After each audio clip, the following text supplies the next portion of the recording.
항상 우리가 성경 공부하기도 그러죠? 자, 드라마틱하게 좀 보자. 기, 승, 전, 결이다. 근데 예수님의 영화는 너무 유명해서 항상 예고가 있다고 그랬죠, 그죠? 예고가 있어요. 예고 그러면 떠오르는 이게 탁탁 튀어나와야 돼.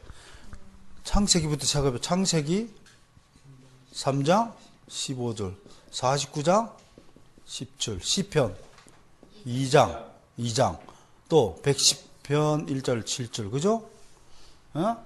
예고편. 그 다음에 이사야서 7장 14절, 9장 2, 3절, 52, 53장. 이런 게 칠판으로 두루루 나와야 돼. 입에서 두루루 나올 때까지 해야 돼. 무슨 말인지 알겠죠? 그 다음에 미가였어. 미가 5장? 5절. 그 다음에 스가랴? 9장 9절이죠? 요 정도로 하고, 그 다음에 신약에 와서 누가복음 1장 26절부터 38절인가요? 이거 천사 가브리엘 예고. 요게 이제 예고 작품이에요. 이 외에도 많죠, 그죠? 상당히 많아요. 그러나 요 정도만 예수님의 예고를 이렇게 딱 기억해둬도 잘 하는 거죠.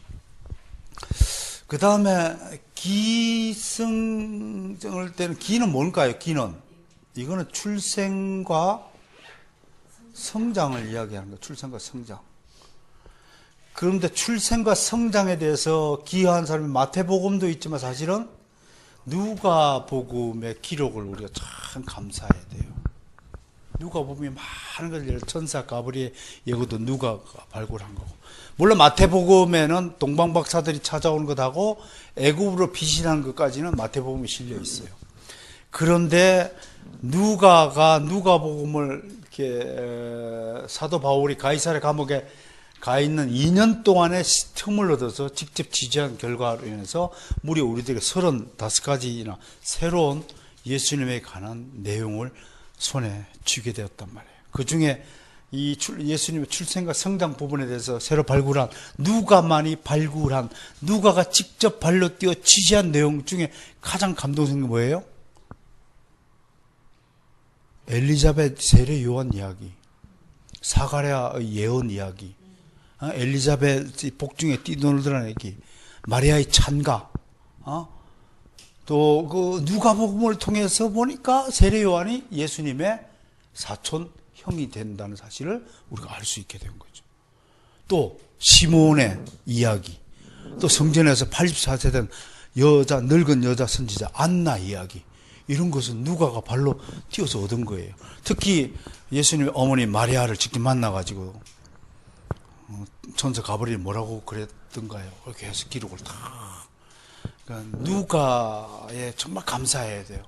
예수님의 일생을 공부할 때 누가의 기록이 없었다면 우리는 많은 걸 놓칠 뻔했어요. 근데 누가는 의사이자 역사가로서 꼼꼼했거든요. 그렇죠? 누가복음 1장 3절이 어떻게 시작하고 있어요? 그놈부터 자세히 미루어 살핀 나도 데오빌라 카카에게 이렇게 편지합니다. 그 학자의 특징이 뭔가요? 역사가나 학자가는 꼼꼼한 거예요. 지금 다 정리하는 거예요. 제가 꼼꼼한 성격일까요? 덤벙덤벙 되는 성격일까요? 아니에요. 엄청 덤벙대는 사람이에요. 그렇게 안 보입니까? 그렇습니다. 제가 그렇게 안 보여요? 제가 대강철저에는 도사입니다. 군대에서. 근데 어떻든 하나님에 의해서 이렇게 바뀌어졌다고 저는 생각을 하거든요. 어쩔 수 없이 꼼꼼해질 수밖에 없다는 거. 그러니까 신문기자 생활할 때는 뭘 배웠냐면 1분 1초의 중요성을 깨달았어요. 배웠어요. 1분만 늦어도 사건 현장에 특종을 못 건져요. 특히 제 있을 때 뚜렷하게 기억나는 거, 광주 애양원 사건 기억나시나요? 유치원생들 33명이 불에 타 죽은 그 냄새, 그 사람 살 탄 냄새. 그 사회부 기자 생활이, 여러분 자식들이 사회부 기자 생활하면 도시락 싸들고 말리길 바랍니다. 결코 좋은 직업이 아니에요. 깡패들 만나야 되고요. 시체 부금실에 가가지고 맨날 시체 봐야 되고, 기니 아니니 사기꾼이 아니니 맨 이상한 거. 아무튼 백양백태의 세상이라고 말할 수밖에 없어요. 인간들이 사실은, 귀신들은요, 이게 몇 가지 종류가 뚜렷하대요. 귀신을 만나본 어떤 분이 있대. 믿거나 말거나. 귀신을 만나본 사람들 얘기에 의하면, 귀신들은 딱 종류별로 잘 분리가 돼 있는데, 귀신들이 인간을 이기지 못하는 것은 인간이 어떤 족속인지 모른대. 한 놈은 사기꾼에다가, 한 놈은 거짓말에다가, 한 놈은 폭력범에다가, 한 놈은 강간범에다가, 한 녀석은 뭐에다가, 한 놈은 고집 부리고, 한 놈은 성질내고. 그래서 누가 감사함을 좀 봐야 된다. 특히 누가 1장 26절, 28절. 요 기록은 아주 출생에 대한 것을 뺍니다. 그렇게 봅니다. 출생과 성장이고, 성 부분은 뭔가요? 이거는 한마디로 공생의 준비가 하는데, 딱 기억해야 될 게 뭐예요? 공생의 준비 탁 그러면 몇 살 때예요? 요 출생은 0세부터 30세까지 어디에서 살았나요? 나사렛에서 살았어요. 12살 때에 잠시 예루살렘에 방문하는 것이 있죠. 그죠? 응? 이게 방문 기록이 왜 있을까요? 예수님도 부모님과 함께 절기 때 성전에 제사를 드리러 왔다 안 왔다? 왔다라는 거예요. 그러니까 우리가 히브리스를 연구하지만 히브리스의 옛 언약 아래에서 옛 언약을 지켰다 안 지켰다? 지켰다는 거예요. 그 굉장히 중요한 거예요. 예수님 옛 언약 사건은. 그리고 성경의 기록은 아닌데, 보세요. 성경의 기록은 아닌데 예수님의 흔적이 있는 기록이 있어요. 그러니까 여러분 신학을 공부하게 되면 몇 역사가들의 이름을 기억할 겁니다. 제가 역사신학자니까 여러분들은 잘 익숙하죠. 로마 그러면 누가 있어요? 세 사람, 헤로도투스, 타키투스, 수에니투. 세 사람이 기억나죠. 유대인 출신의 하면 누군가요? 요세푸스가 무슨 책을 썼나요? 유대 고대사와 유대 전쟁사 두 권을 쳤죠. 타키투스는 연대기를 썼죠. 그러니까 이런 기록들과 그 다음에 우리는 채택하고 있지 않지만 가톨릭에서는 아까 요거 F.F. 브루스의 Dead Sea Scrolls 사회 사본 책 보여줬죠, 그죠? 요런 사본들에 의하면 예수님이 몇 살 때 요셉 아버지가 돌아서면 17살 때 아버지 요셉이 죽은 걸로 되어 있어요. 처음 듣나요? 많이 듣죠. 그 예수님을 사랑합니다라고 하면서 예수님의 일생을 체계적으로 이렇게 여러분들의 지식 공간에다가 잘 저장하지 않으면 you are not good witness for Jesus Christ. 좋은 증거자가 아니라고 난 말할 거예요. 그러니까 예수님을 잘 모르면서 사랑한다. 잘 모르는 사람한테 사랑합니다. 그러면 이 미친놈아. 그럴 거 아니야. 그러니까 예수님에 대해서도 마찬가지다. 제가 개혁교회 한답시고 막 신조 신앙 고백하고 기독교 강요하고 막 하면서 머리는 굵어졌는데 내가 갑자기 훅 질문을 던져요. 예수님 아버지가 몇 살 때 돌아가셨어요? 그러면 금시초문이죠. 눈을 반짝거려요. 요때 이런 기록에 하면 17살 때 돌아가셨어요. 그러면 여러분 유대인들이 성인이 몇 살 때부터인가요? 14세 때부터 17세 때까지 어디서 뭘 했냐면 요때 아버지한테 뭘 전수받았냐면 바로 목수인데요. 여러분들이 알고 있는 목수라는 개념과 실제로, 난 이거는 이스라엘 그 목사님한테 직접 들었던 얘기예요. 우리 학교에 와서 특강하는데 직접 얘기했어요. 목수라는 개념하고 건축가라는 개념하고 같을까요, 다를까요? 그러면 유대인들의 집은 나무로 지었어요, 돌로 지었어요? 아무것도 모르잖아, 도대체가. 아무것도 모르면서 그리스도인이라 그러면 안 된다고. 적어도 개혁 신앙을 가진 추구하면 좀 따라서 자세히 알자. 누가복음 1장 3절 열어봐요. 누가복음 1장 3절. 그거 어떻게 말씀하고 있는지. 누가복음 1장 3절 다 암송해요. 그렇게 해서 앞으로 개혁 교회의 성도가 되기 위한 기본적인 자질 중에 하나가 바로 근원부터 자세히 미루어 살피자. 따라서 합니다. 시작. 근원부터 자세히 미루어 살피자. 살피자라는 것은 영어로 이렇게 번역되어 있어요. investigate라고 되어 있어요. 이게 뭔가요? 이게 뭐냐면 철저히 수사하는 게, 수사관을 뜻해요. 수사관. 게이터, TOR 붙으면 검사예요. 검사. 수사관이 되는 거. 수사관이 어떻게 조사를 해요? 철저히 증거 조사를 하는 거예요. 그러니까 누가가 누가복음과 사도행전을 기록한 기본적인 자세가 뭐라고요? 철저한 자료를 가지고 증거를 가지고 진술했다고 하는 것이 인베스티게이트. 그러니까 요때 아버지로부터 건축에 대한 기술을 물려받았는데 어느 도시로 갔냐면, 여러분들은 성경에 등장하는 도시이지만 세포리스라는 도시가 있어요. 처음 들어보는 사람? 미경씨 들어봤어요? 개혁교회에 오신 것을 환영합니다. 세포리스는 당시에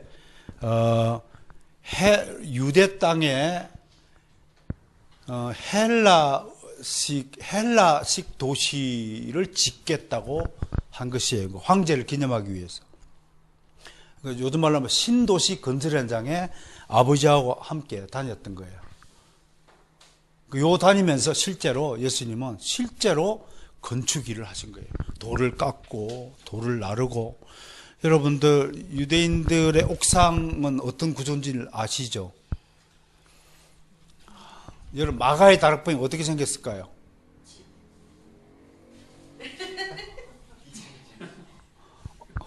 죄송합니다. 영특한 우리 딸을 주셔서 참으로. 마가가 부자인가요? 가난한 사람인가요? 그러니까 세 가지 종류의 주택이 있었어요. 당시에, 예수님 당시에. 고관 대작들, 공공 건물이 있어요. 그죠? 공공 건물은 전부 다 뭘로 지어요? 돌로 다 지어요. 돌로 다 지어요. 그 다음에 부자들은 돌과 나무를 함께 섞어서 나무문을 달아요. 그리고 나무 집으로 다락방을 지어요. 다락이라고 하지만 우리가 말하는 다락이 아니라 완전 2층 집이에요. 넓은 거실 있는 곳이. 거기서 120명이 앉을 정도였으니까 우리가 몇 평인가, 이게 15평인가 실제로? 몇 명 앉을까요? 바닥에 앉으면 30명 앉으면 많이 앉을까요? 뭐 이거 한 3배, 4배 좀 된다고 봐야죠. 그죠? 그 다음에 일반 주택 사람들은 그냥 마곡간처럼 베들레헴의 마을 구유처럼 그렇게 집을 얼기세기 얽고 지낼 수밖에 없었다고 하는 것이에요. 그러니까 이런 건축자와 목수라는 개념도 약간 좀 우리가 생각하는 고정 개념하고 좀 다르다는 것을 알 수 있을 것 같아요. 그래서 세포리스는 요게 나사렛에서 한 8km면 몇 리인가요? 20리 거리를 매일같이 아버지랑 왔다 갔다 하면서 장남으로서 기술을 배웠고, 그러면 아버지가 17살 두고 있으면 여기 몇 살 때까지라고요? 30세 때까지잖아요. 그 몇 년간 이 공사 현장을 혼자 왔다 갔다 했겠어요? 13년 동안 가족 부양을 하기 위해서 최대한 가장으로서 책임을 지신 거예요. 그러니까 집안에 돈 못 보는 남편 혹시 있나요? 쫓아내세요. 가장이 아닙니다. 기독교의 가장은 철저하게 가정을 책임지는 사람으로서 책임자 물어주니까 저는 쫓겨나야 됩니다. 제가 저보고 하던 말이 옳시다. 저는 집에 쫓겨나야 됩니다. 가정의 역할을 못하니까요. 아무튼 이제 기 부분에 대해서 해결됐죠, 그죠? 이제 준비된 거예요. 공생의 준비를 할 때는 30살이 딱 되니까 어디로 가는가요? 어디로? 어느 지역으로 가요? 벳아바라. 벳아바라. 이거를 다른 말로 베단이 그렇게 줄였어. 영어로는 이렇게 돼 있을 거예요. 베타 이렇게 돼 있을 거예요. 영어로는 아마 이렇게 돼 있을 거예요. 베단. 그러면 히브리어로 벳 그러면 뭔가요? 집이잖아. 집. 벳엘 그러면 뭐야? 하나님의 엘은 하나님이니까 하나님의 집 되잖아요. 그죠? 그 벳 아바라의 집이 어디 있었냐면 요단강 주변에 베다니에 있는 아바라의 집이라는 뜻이야.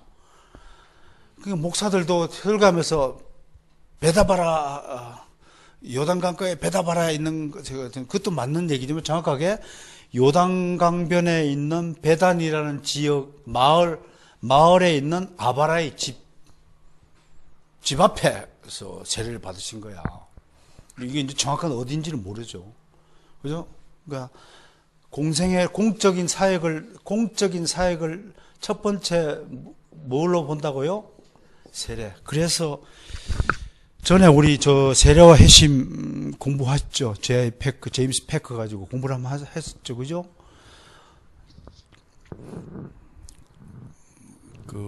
또 아이브 마틴 이야기를 꺼내야 되네요.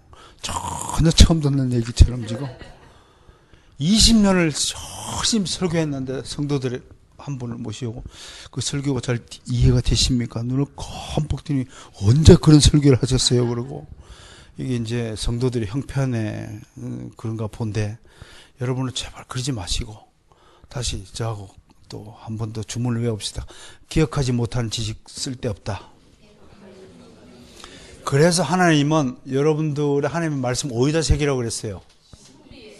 그 머리에 자꾸 새기니까 잊어먹는 거야. 머리 지금도 세포가 계속 일주일에 몇 억만 개가 죽고 있어요. 그러니까 그 머리 DNA 세포에다가 기대지 마시고 마음에 생겨요. 이 마음밭이 죄악된 마음밭이 아니라 성령 세대로 거듭난 마음밭이에요. 우리 청교도들 중에서도 정말 이 신비의 하나님의 말씀을 새기기 위해서 부단히 노력했던 우리 선배들이 줄줄이 많습니다.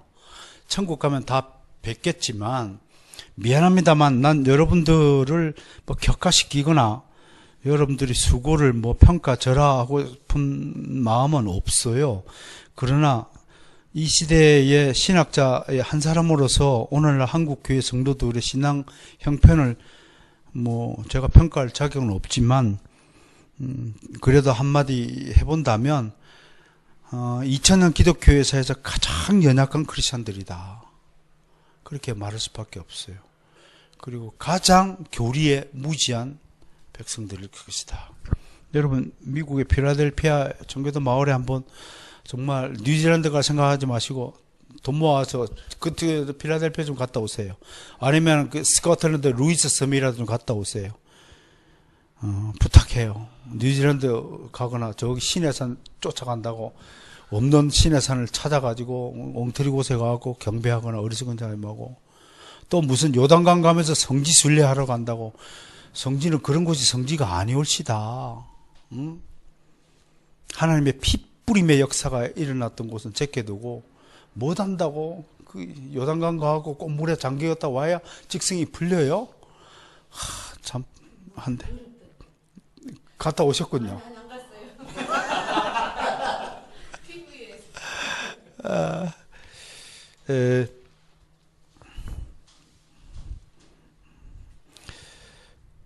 이단이 왜 이단이냐면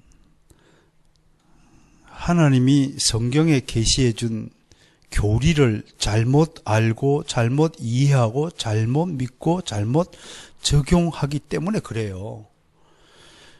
나는 여러분들이 저와 함께 남은 생애 동안 개혁신앙을 배우고 익히고 터득하면서 제가 바라는 것이 있어요. 실질적으로 영적 전투가 뭘까요? 왜 연약한 그리스도인이라고 말할 수 있을까요? 실제로 자기가 10년, 20년 동안 교회에서 배운 그 교리적 지식들을 실제로 변증하는 능력으로 그걸 적용하는 그리스도인들이 없더라 이게요. 드물더라 이게요. 목사들마저도 금방 얘기했잖아요. 전적 타락 좀 설명을 해보세요.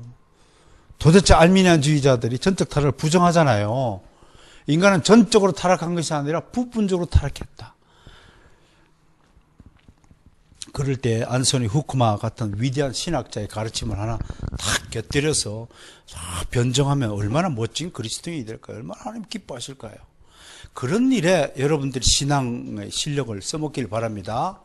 괜히 교회 일 가지고 이렇게 해야 되니 저렇게 해야 되니 고집 피우는데 여러분들 신앙과 여러분들의 신학적 지식을 사용하지 마시고 아디아포라의 문제는 전부 다 양보하세요.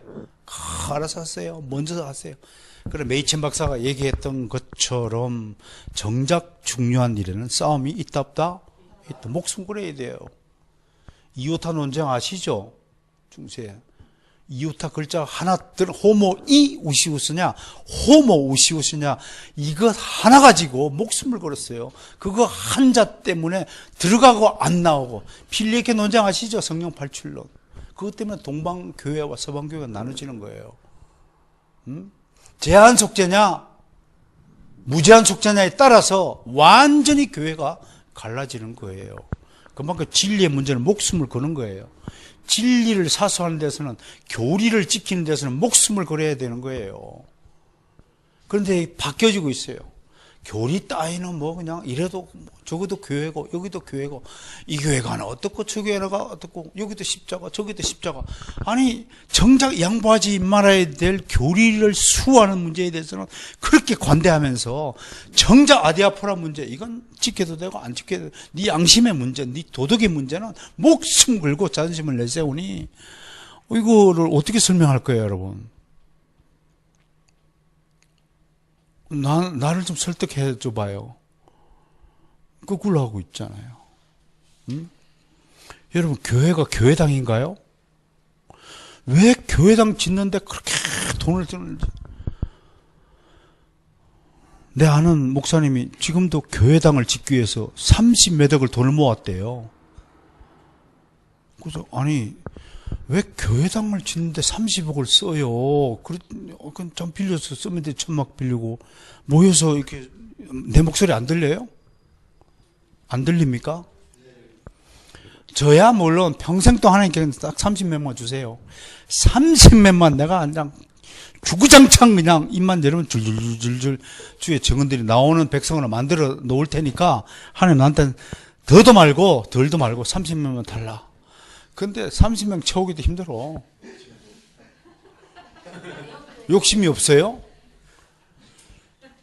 나는 여러분들이 어딜 가나 어떤 이단들을 만나도 이길 수 있는 실력을 가진 사람일 것이라고 믿는데 여러분들은 아니군요.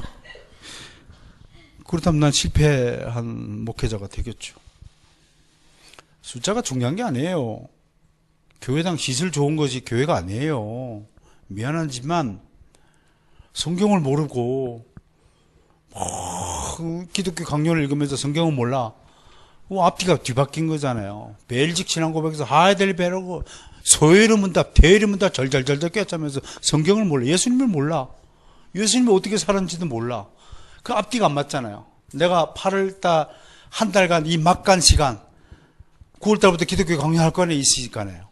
제가 정리한 기독교 강요를 가지고 여러분들에게 정말 기독교 강요의 참맛을 한번 내가 가르치고자 마음 먹고 하는 거예요 지금. 그래서 내가 힘들어서 내가 내 나름대로 요약을 했단 말이에요. 2권까지 요약했어요. 다음 9월달 첫 주에는 1권 요약만 나눠 드릴 거예요. 한자로 만들었어요. 왜냐하면 사실 뭐 때문에 만들었어요? 중국에 특강 가려고 준비했던 것이 못 갔잖아요. 뭐 오지 말라고 그래서. 잡힐까봐.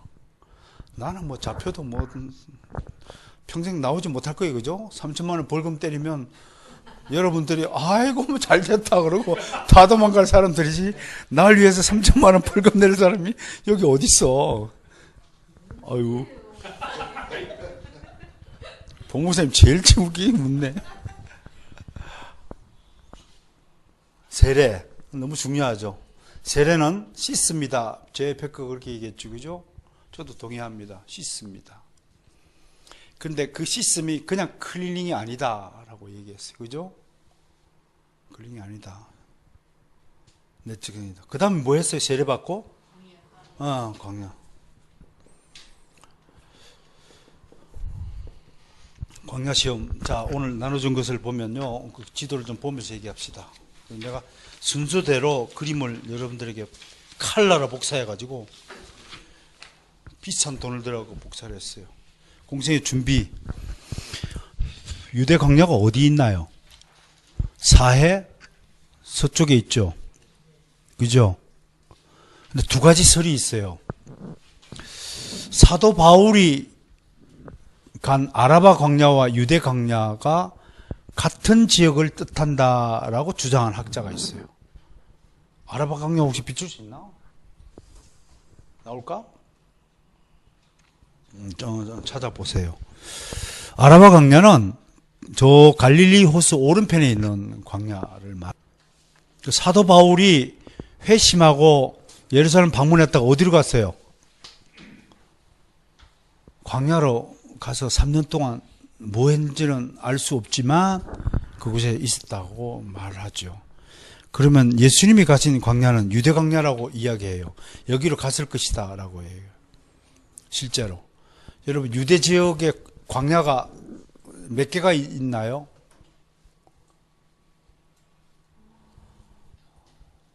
내가 얘기 안 해요? 유대 예수님의 일생과 관련되면 무조건 모르면 한 7개쯤 안 되나요? 답을 하세요. 그래, 맞아. 잘 모르면 한 7개쯤 돼요. 그러면 맞는 거야. 저 신광야부터 네게브 사마부터 또 뭐예요? 또 이름도 안 가나.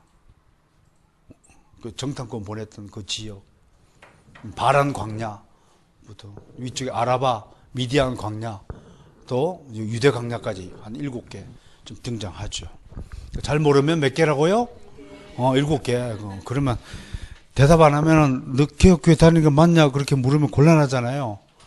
니네 교회 담임 목사님이 누구시니? 그러면 절대로 모를 때는 잘 모르겠는데요. 그래요. 절대 최담 목사님이다 그렇게 말하지 않길 바랍니다. 유대 광야를 가서 40일 있었다. 여기서 이제 성경에 요한복음하고 기록이 오차가 있죠. 그죠? 요한복음은 바로 어디를 갔어요? 가나? 혼인잔치로. 여러분, 이게 몇 킬로인가요? 나사렛에서 예루살렘까지 몇 킬로인가요? 진짜 몰라도 너무 모른다. 여러분, 진짜 그리스도인 맞아요?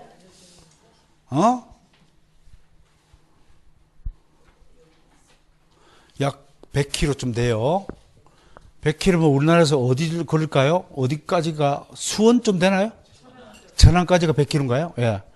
천안까지 걸어가면 얼마나 걸릴까요? 100km면. 한 2, 3일. 2, 3일. 근데 가다가 숙식하고 뭐, 가면, 느린 사람은 한 3일, 빠른 사람은 이틀 하면 반나절, 이렇게 될 거예요. 그렇게 가는 거예요. 가는 거예요. 그러니까, 여러분 보세요. 요한복음은 세례받고 광야에는 며칠간 있었어요? 40일 있었어요. 근데 가나 지역으로 바로 돌아갔으면 요 시간 이제 오차가 성경의 난제 중에 하나예요. 그러면 이단들은 요런 것 가지고 집요하게 문제 제기를 한단 말이에요. 이게 앞뒤가 안 맞지 않느냐. 특히 자유주의 신학자들은 본문 비평을 하면서 이런 것들이 조작된 것이다. 예수님의 일생을 조작한 것이다. 소수로 한 것이다. 라고 얘기를 하는 거예요. 여러분 생각 어떤가요? 이런 거 고민해 보셨나요? 아이고, 그런 것은 뭐, 그냥 목사님들이 문제지 우리 같은 사람이야 그거 알아서 뭐하게 이게 이제 한국의 그리스도인들이 대체적인 생각이라고 말할 수 있죠. 이거 뭐 설명하려면 굉장히 복잡한 이야기니까 아무튼 이런 문제가 있다고 할 것입니다. 공생의 준비 기간 끝났어요. 그죠? 그 다음에 마지막으로 공생의 준비 기간 동안 한 가지 남았죠. 본격적인 사역지를 결정해야죠. 여러분 성경에서 항상 사역을 명하실 때 하나님이 특별히 유념해야 될 사항이 뭡니까? 요소가 뭡니까? 사역지를 결정해 주는 거예요. 아브라함 보고 어디로 가라고 그랬어요? 가나안으로 가라고 그랬어요.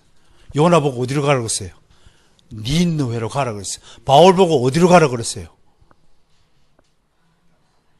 바다 건너가라고 했잖아.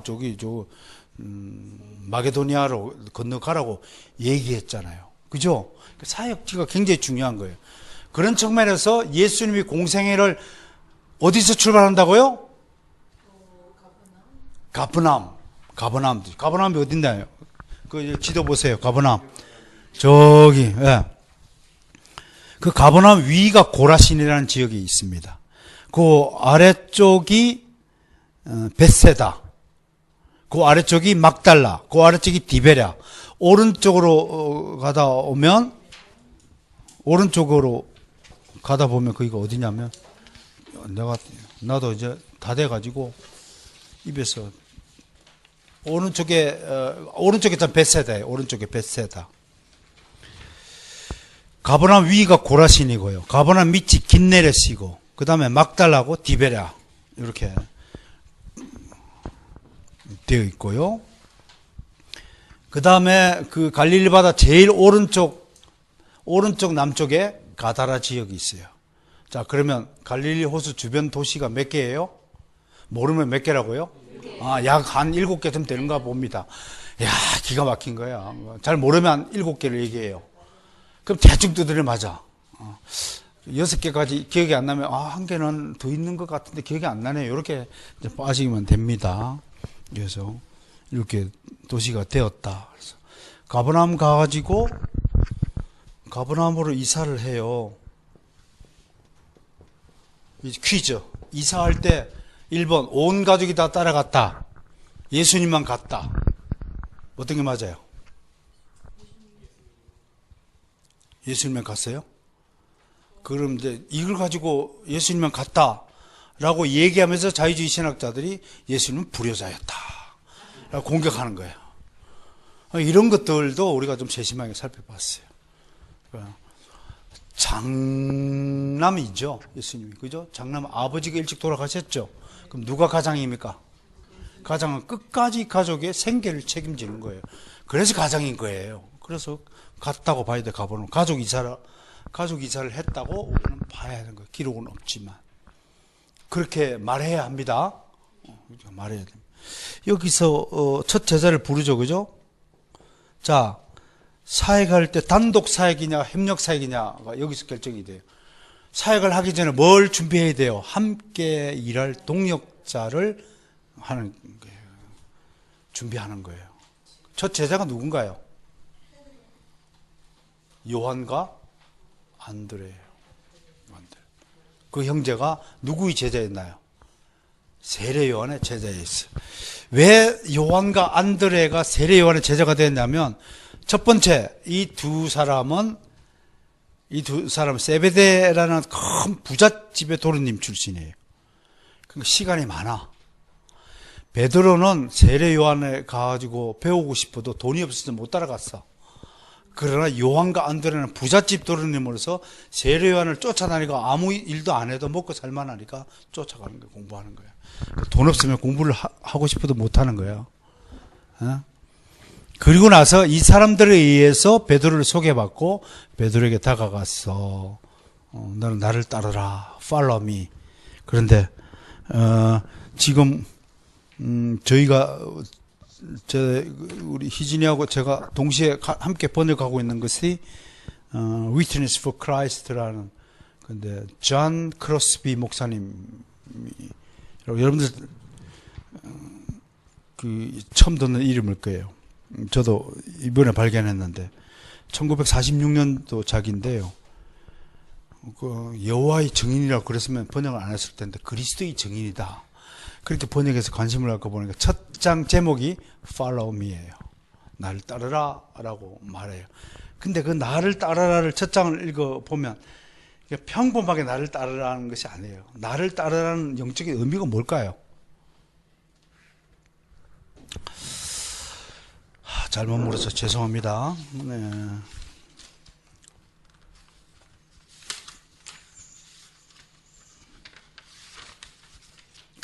그분이 첫 말에 이렇게 소개하고 있어.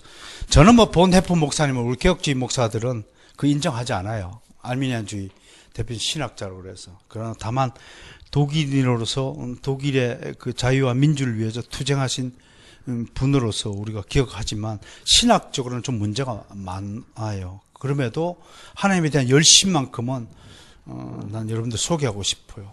나를 따르라라고 하는 그 첫 번째 부름은 그런 부르심을 받았을 때 when you are called라고 시작해요. to disciple. 그것은 당신의 인생에 하나님이 들어오는 것을 의미한다라고 첫 문을 그렇게 열고 있더라고요. 여러분, 나를 따르라라는 그 명령은 나보고 우리는 이렇게 생각하기 쉽다는 얘기예요. 잘 들으세요.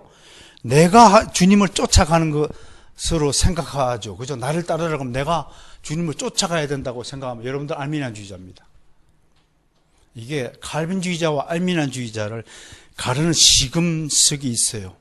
칼빈주의자는 나를 따르라는 그 주님의 목소리와 함께 하나님이 내 인생으로 쑥 들어왔다라고 해석하는 그게 콜링이에요.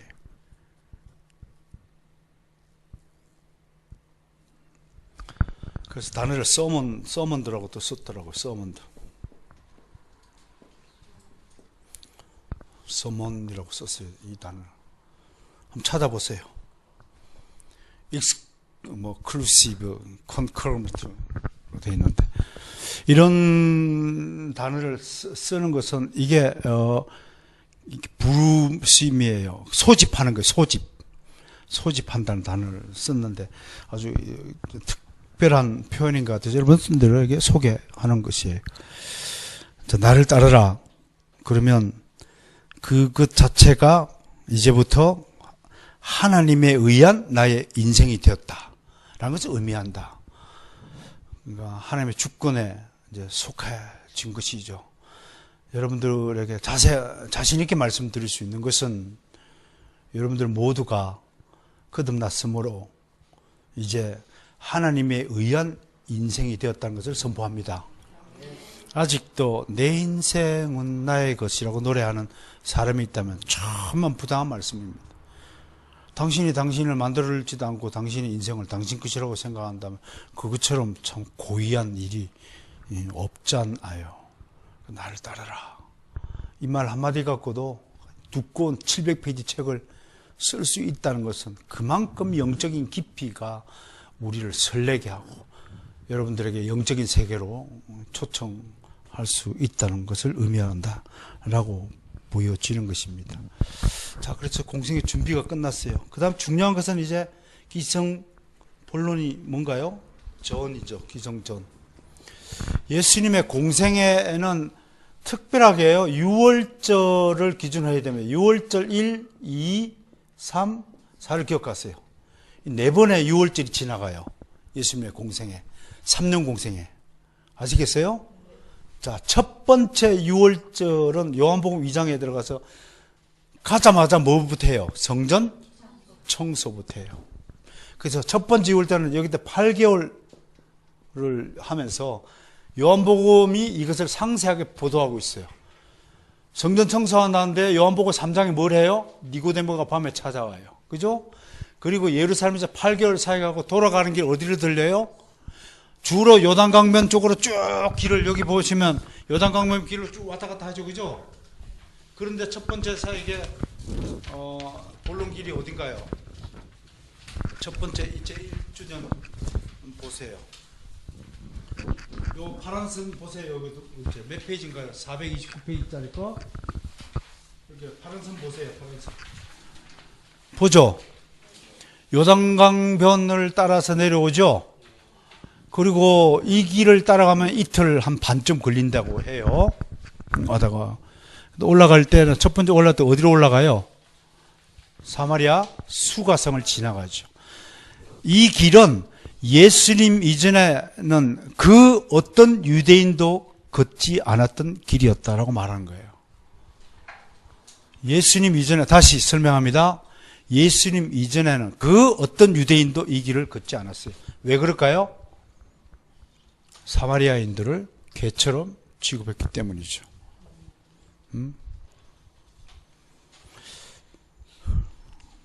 10월 달에 이제 우리 개혁신학 포럼 학회가 지금 준비가 되어 있는데요.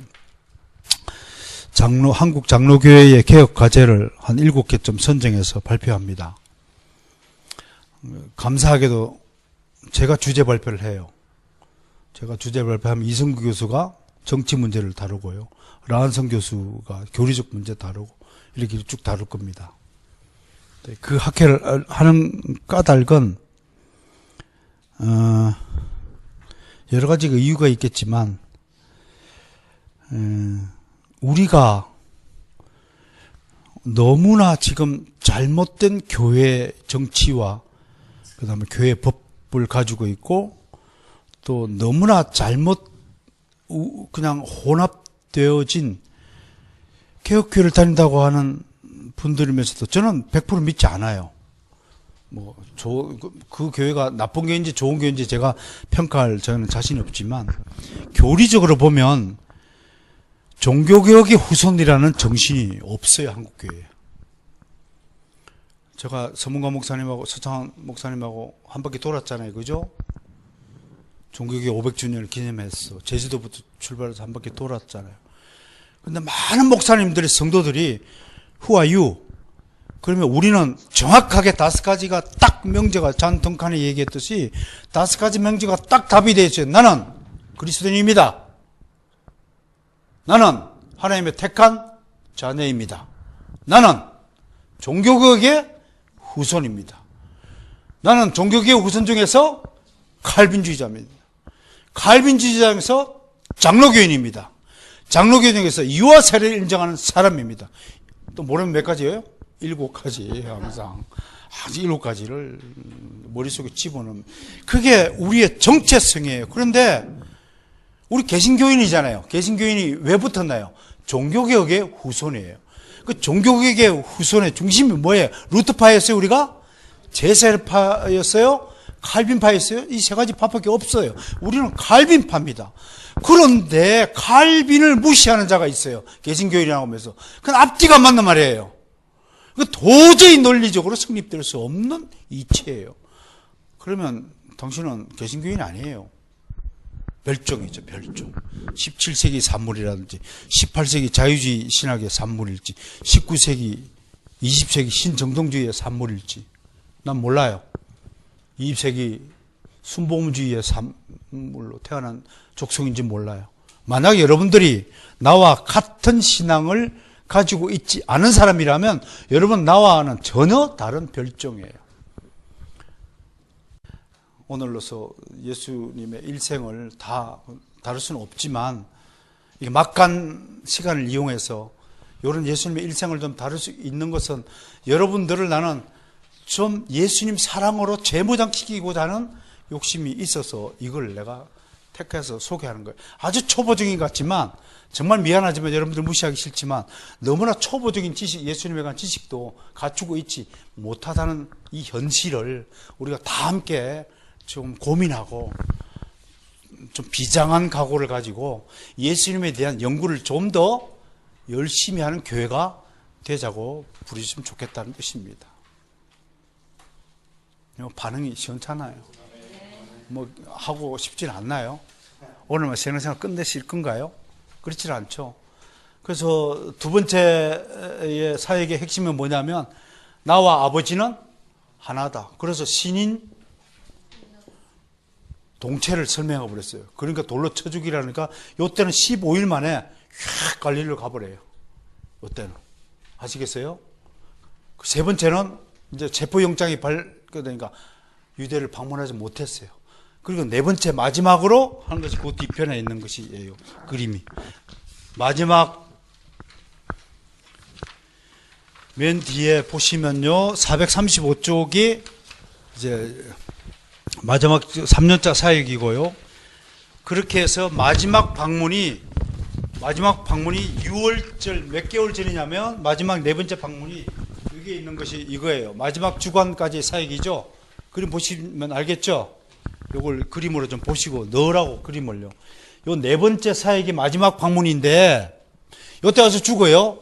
근데 언제 출발하냐면 요때는 옛날에는 6월절 한 3일 전에 출발해가지고 바로 하룻밤 자고 6월절 제사들이 올라왔단 말이에요. 근데 요 마지막 때는 언제냐면 언제 출발해요?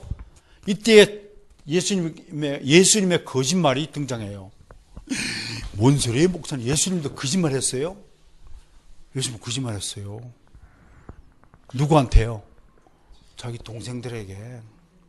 동생들이 언제요? 초막절은 6월절 몇 개월 전인가요? 초막절은 3개월 전이에요. 6월절 3개월 전이에요. 초막절이 되니까 동생들이 뭐라고 부추겨요? 형,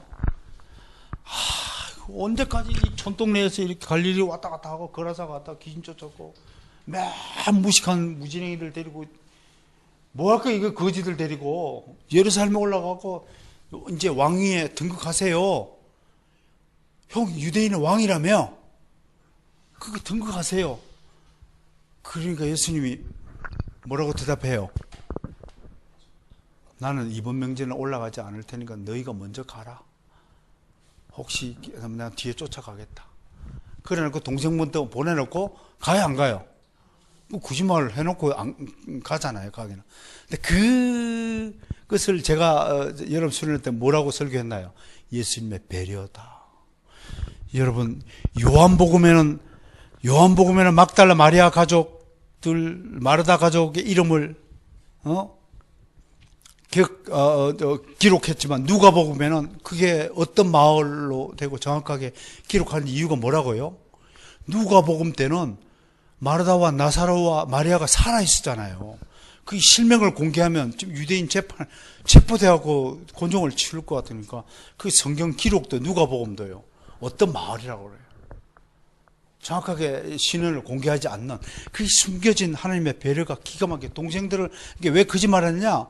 동생들이 형하고 좀 같이 다니면 체포영장 되면 같이 잡히면 어떻게 돼요?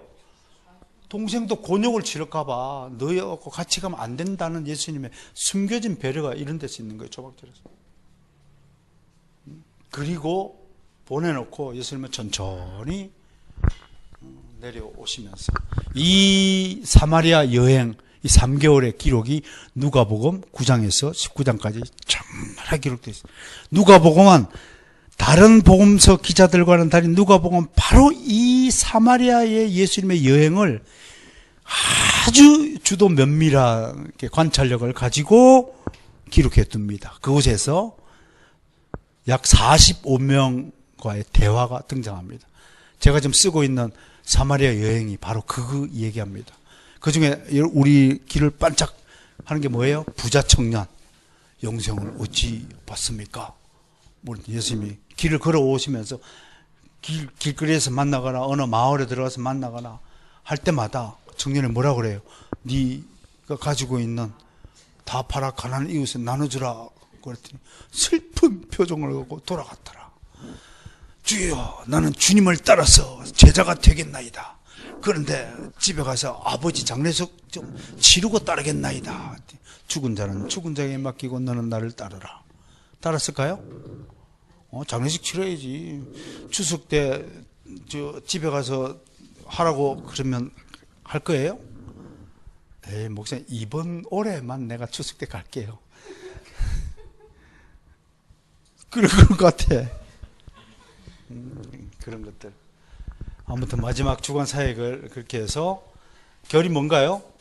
십자가 죽음을 끝나고 부활 승천하신 것이 한데 이 부활에 대하여 신학적 논쟁은 우리 기독교 변정 조시 맥도웰의 기독교 변정에 보면 부활에 관한 모든 신학적 논쟁이 다 거기에 섭렵되어서 정리되어 있습니다. 참고로 이 책을 통해서 은혜를 받기 바랍니다. 다행스럽게 우리는 주일날 오전에 2년 동안 이걸 다 다루었습니다. 자, 이제 여러분들이 8월 한 달 동안 무더위를 지내시면서 고생들을 하셨을 텐데, 특히 또 8월 한 달 동안 예수님의 일생에 대해서 막간 신학을 통해서 좀 지식을 쌓게 된 것을 또 감사하게 생각을 합니다. 아직도 여러분들이 맴돌다면 이 표를 기억하시기 바랍니다. 항상 사도 바울을 연구할 때도 이 기승전결 구조를 가지고 사도 바울을 연구하세요. 인물을 연구할 때, 모세를 연구할 때도, 아브라함을 연구할 때도, 사람의 일생을 연구할 때는 하나의 드라마틱한 구조를 가지고 기승전결을 가지고 연구하면 여러분들에게 좋은 영적인 실익이 도착하리라고 보여집니다. 자, 마지막으로 하나 더요. 우리는 여전히 예수님에 관한 일생을 완벽한 시나리오로 만들어낼 수 없습니다. 아마 그렇게 숨겨두신 것은 예수님의 신적인 권위를 지키기 위한 것이라고 우리 학자들은 그렇게 평가를 합니다. 여러분도 마찬가지로 신적인 일에 있는 사람들을 하나님은 적절하게 보호하시고 또 허물들도 안 보이도록 이렇게 덮어 주십니다. 그래서 옛날에는 한국의 우리 어르신 선배 목사님들은 사실은 목사와 평신도가 어울려서 식사하는 것까지도 그렇게 탐탁지 않은 일로 처부였습니다. 너무 신성지역까지 너무 들어오는 것을 허용치 않았는데, 저는 그러한 것들이 바로 율법주의의 유교주의의 소산이다라고 생각을 합니다. 제가 당부하는 것은 우리는 예수님은 그 모든 담장을 허물고 우리랑 친구가 되어 주신 분이십니다. 그래서 신성한 것은 그런 의례적이고 형식적인 것으로 지켜지는 것이 아니라 우리의 믿음으로 신성을 지키는 것입니다. 여러분들이 정말로 예수님을 사랑하십니까? 그렇다면 예수님의 일생에 대해서 좀 더 나름대로 체계적인 지식을 정리해 주시고, 그리고 그 지식에 따라서 그 근간을 가지고 예수님께 기도하고 예수님 이름으로 기도하고 하나님께 영광을 올려드리는 그런 멋진 신앙인들이 되시면 좋겠습니다. 약 300교회에 불과한 개혁교회이지만 이것을 기반으로 우리 스스로 좀 더 무장하고 개혁교회, 개혁신학, 개혁신앙을 지킨다는 이 자부심은 언제 어디서나 잃어버리지 않도록 지켜주시는 여러분이 되시기를 축원합니다.